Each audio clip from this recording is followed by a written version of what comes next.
এই সকাল দুপুর সন্ধ্যা, সন্ধ্যা থেকে ভোর পর্যন্ত মাঠে চলে বেড়াচ্ছি।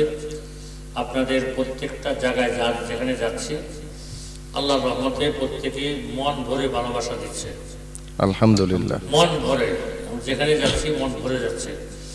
আশা করতেছি আপনাদের এই সারা আপনাদের অধিকার প্রতিষ্ঠায় ইনশাআল্লাহ কাজে আসবে।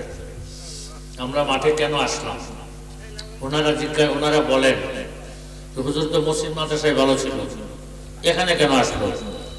আসলে এখানে আসছি যে আমরা 54 বছর দেখলাম এখানে তাদেরকে ছাইরা দিয়েছে, খালি চুরি করে ভালো আর হয় না। এখানে আসলাম চুরি বন্ধ করবার লেগে। কথা বোঝা যায়?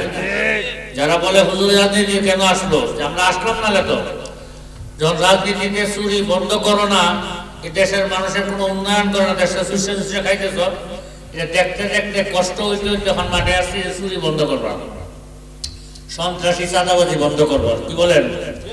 সন্ত্রাসী চাঁদাবাজি বন্ধ করতে এসেছি, দান্দাবাজি বন্ধ করতে এসেছি, এরপরে মারামারি কাটাকাটি হানাহানি, হ্যাঁ, রাজনীতির নামে অপরাজনীতি হিংসাত্মক রাজনীতি থেকে মানুষকে বাঁচাতে এসেছি।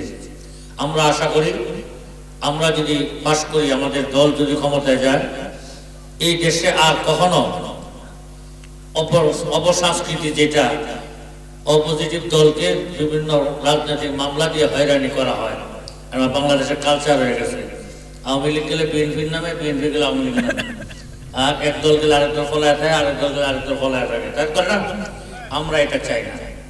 আমরা চাই আমরা ক্ষমতা গেলেও বিএনপি আমাদের সাথে থাকবে, আওয়ামী লীগের সাথে থাকবে, সবাই যার যার বাড়িতে থাকবে। কারণ আমি মিথ্যা মামলা দিয়ে হয়রানি করা হবে না। এই হয়রানিমূলক মামলা বন্ধ করার জন্য আমরা আসছি। আমরা আইনের শাসন প্রতিষ্ঠার জন্য এসেছি, যে আইনের শাসন না থাকার কারণে এই দেশের মধ্যে হাজার হাজার সমস্যা। আপনারা কি বলেন? এই আইনের শাসন প্রতিষ্ঠার জন্য এসেছি।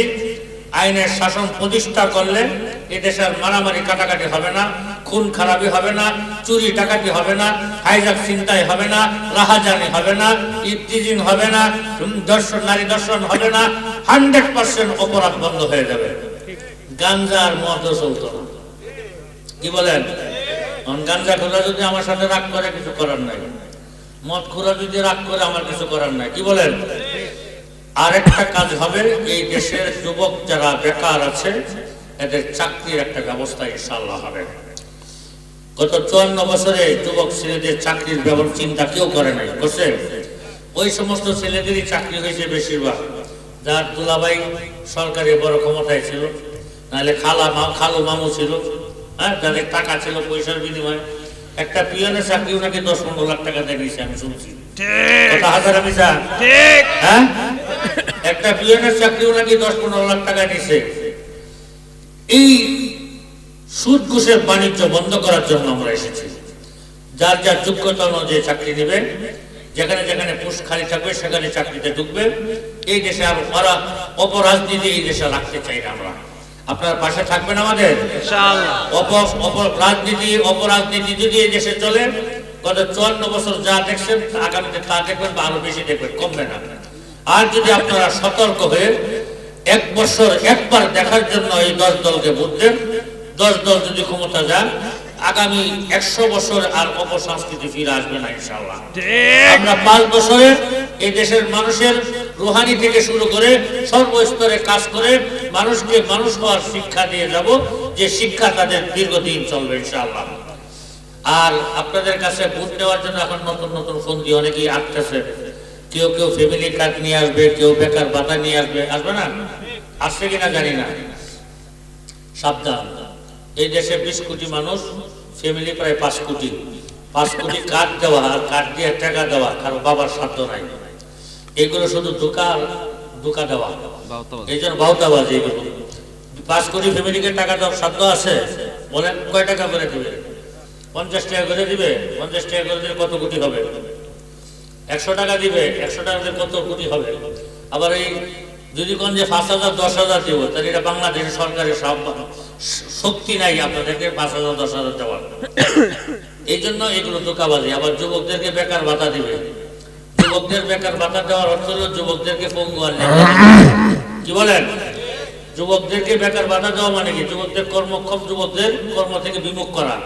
আর কর্ম থেকে যখন যুবক বিমুখ হবে তখন সে ল্যাংড়া পঙ্গু হয়ে যাবে। এই জন্য আমরা বলি যুবকদের কর্ম দেওয়া, কাজ দেওয়া, চাকরি দেওয়া। এই জন্য যুবকরাও সতর্ক থাকবেন, আপনারাও সতর্ক থাকবেন।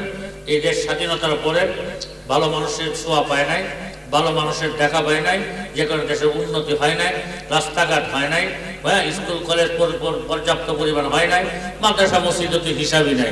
মাদ্রাসা মসজিদে কোনোদিন সরকারে কিছু দেয়? আমরা ইনশাল্লাহ, আপনারা যদি আমাদের পাশে থাকেন, আমরা যদি ইনশাল্লাহ আসতে পারি, একটা কথা মনে রাখবেন, আমাদের 10 দলে একজন সন্ত্রাসী নাই, আছে?